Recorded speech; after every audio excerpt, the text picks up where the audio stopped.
Hey guys, and welcome back to another video. In this video, this is chaos. I was just in thumbnail making mode, to be completely honest with you, for all of the videos catching up on the game previews, so game reviews from everything, and then we got the news that dropped from all the AFL reporters, and let me just switch to it now, because this is absolutely huge. Brisbane Geelong postponed to be replayed in round 3. That seems pretty obvious. And then obviously the Gold Coast Essendon game on the Saturday also postponed. So both of them double whammy below. I in initial shock. This is 10 minutes or so ago. So not that long ago. This will probably be honestly uploaded as soon as it clears and everything. But I'm just going to go through the initial reaction and then also what does this mean for Fantasy and Supercoach with the numbers game behind it. So, Fantasy, if we go here and we look at, let's just go through the Brisbane Lions as they're the first team up. Zorko, I don't think he becomes more of an option. I don't think it will be that good. We know that Kitty Coleman's coming back and that may take that role, so don't think so. Josh Dunkley, definitely a guy that I think could become an option. What's his early fixture? Sydney. Sydney. Then he's going to have. West Coast, and then we suspect that Geelong. That's going to be Geelong. Then Brisbane. Richmond himself. Bulldogs. Collingwood. That draw starts to open up, so that could be an option. I think he's one that needs to be highlighted as a primo that comes back into the fold. As a potential M1 candidate, as a lot of people are looking at Dawson and guys like that and haven't really considered Dunkley because Dunkley needed to clear them by an extra 2 or so points, but now that doesn't need to happen. So he's definitely one. Lockie Neal, I just don't think he's ever been really too fantasy relevant. We'll get to him in Supercoach, but you'll see what I mean. And then anyone else here? Will Ashcroft, suddenly you're banking on natural progression, and like I said in their review, or at least I think I've done their review and uploaded it, so I don't know if they're gonna, so I just don't see him being that guy. I don't see a clear CBA 3 role for him with Dunks and Neil as well as McCluggage being there. Levi's going to take some CBA, so if it's going to be a third CBA role, it's going to be a slightly decreased one anyway. And then no one else he really matters too much, I don't think. Levi probably just makes him a little bit easier to stomach now that they don't have the round 3, and that does help out.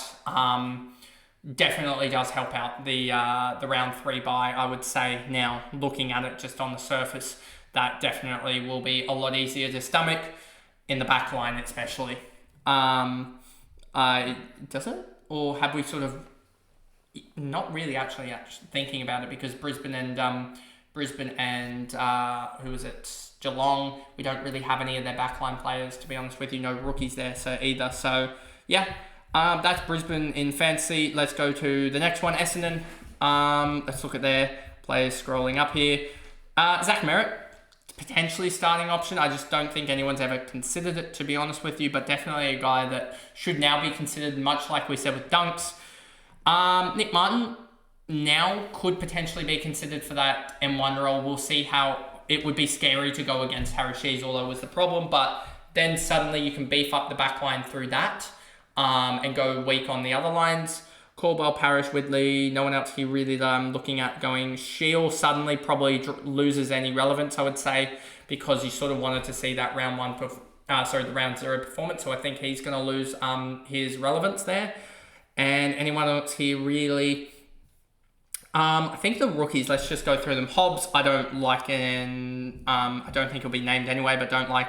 Wanted to see if he potentially get the performance. Just looking at Kako, that is really annoying because at 3 or 4K, a lot of people are still going to pick him, but I feel like you can also look at Angove, look at Corey Warner, look at someone like potentially even a Hanley gets a debut, so, Hannaford or whatever. From the GWS side, Twitter, they played Gold Coast. Gold Coast don't think they were going to have any rookies. Who else did play? Collingwood.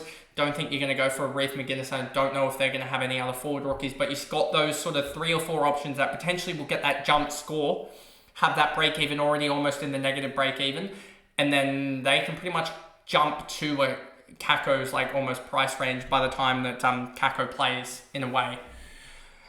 David Jr., no one else here really. Al Hawley, we really wanted to see him get games, but I just don't think he will, so I don't think there's any impact there, and I don't think anyone else. And Zach Reed, that's annoying that we don't get the early cash gen, I would say, but it is what it is. Who else? Geelong impacted. Let's just see. It sucks that we don't get to see De Koning soloing. That's probably the most annoying. It does open up now Holmes to be that D2. I think that definitely is an option across both platforms. We'll get to that in a second here. I think he's a guy that could fill that responsibility. I think I hinted on it on the Centre Bounce podcast last night about that. Tom Stewart, I just think, is interchanging role. He's always seemingly getting injured at the wrong time, so there's that. And I don't think there's anyone else.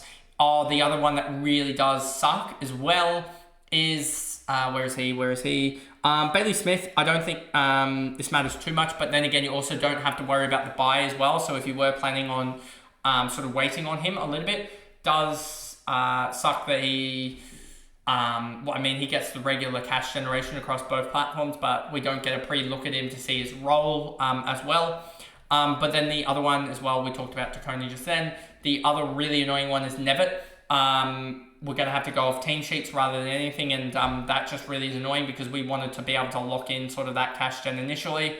So he probably gets knocked down the ledger just fractionally, I would say. In fantasy, in Supercoach, not as much just because of the price change difference compared to him in rookies. And then no one else here really. It sucks also for us that Geelong usually have a forward that goes off, or something that we just didn't see in preseason. And usually it's one of these guys, so it sucks that we don't get to see that before we have to lock in sides. Gold Coast Suns, I believe, are the last team here to worry about that's gotten the change of games. Yeah, you got Brisbane, Essendon, Geelong, and Geelong, and then Gold Coast as well. Flanders, I just don't think you can start him, to be honest with you. Noah Anderson now probably becomes more of a super coach option as well, I feel like, but fantasy, definitely interesting now that the game's been called off. And also just wanted to point out, if it wasn't obvious, that this is recorded on the spot after all the recording all the game previews, so I won't mention it now, but it will come up, and I'm sure someone will put a comment in or something about it. But yeah, just wanted to give a reference point that this is recorded after all the game reviews were recorded. As I was trying to track it and do it before, and have that news so it would be chronological, but it just happened. Don't get to see Rioli, annoying. But yeah, Anderson's probably the pick here, and I don't think they have any rookies, and we don't get to see that halfback role as well, so that's a little bit annoying there per se, and I don't think anyone else really matters too much. We might have seen like a Jake Rogers do really well or someone like that, but now we don't get to, which is a little bit annoying. Or the Jepson and Goulburn, that would have been good to see that, but we don't get to see that. So that's a little bit annoying for Gold Coast. Moving over to Supercoach, and let's just go through this. We can clump them all together. So you got Brisbane, Essendon, Gold Coast, Geelong, and let's go through all of the players. We'll go through coaches' ownership now, because I'm pretty sure you'll see Kako probably becomes a little bit more annoying to own, but could potentially still be an ownership thing. Just that he doesn't have round zero, so that's a little bit annoying. Levi becomes a lot easier just to slot on field now that we don't have to find coverage for him. Bailey Smith, probably an obvious one that will slide back into my side, pending restructure. Zach Reed, yes, good. Elijah Silas, someone that I forgot to mention in the fantasy portion, but yeah, he's more and more obvious now that we don't have that round 4 bye that he sits out. Nevitt, we talked about, still an easy one to, I think, select in Supercoach, just because that 149k, it's a lot easier, and is 30k cheaper than Harvey Langford in a better role. So there's that, and then Max Holmes, I think, will shoot up the rankings. Lockie Neal, I think you can consider him for M1 with Butters and Bont going down now, so I think he's one that you should probably consider.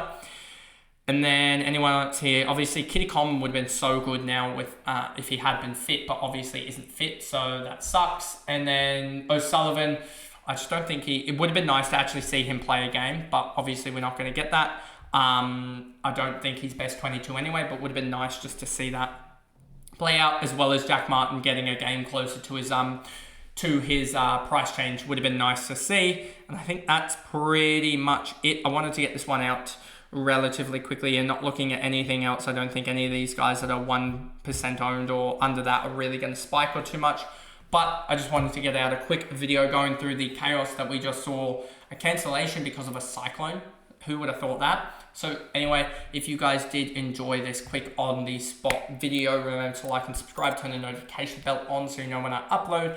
If you're listening on Spotify, give me a follow and a rating over there, and I will see you guys. Well, it will be for the previews, but I guess the next recorded content will be a team update video almost at that point, or what my team would be, etc., something like that, or the tips in the season preview, I guess. So I'll see you guys in those videos tomorrow. Bye, guys.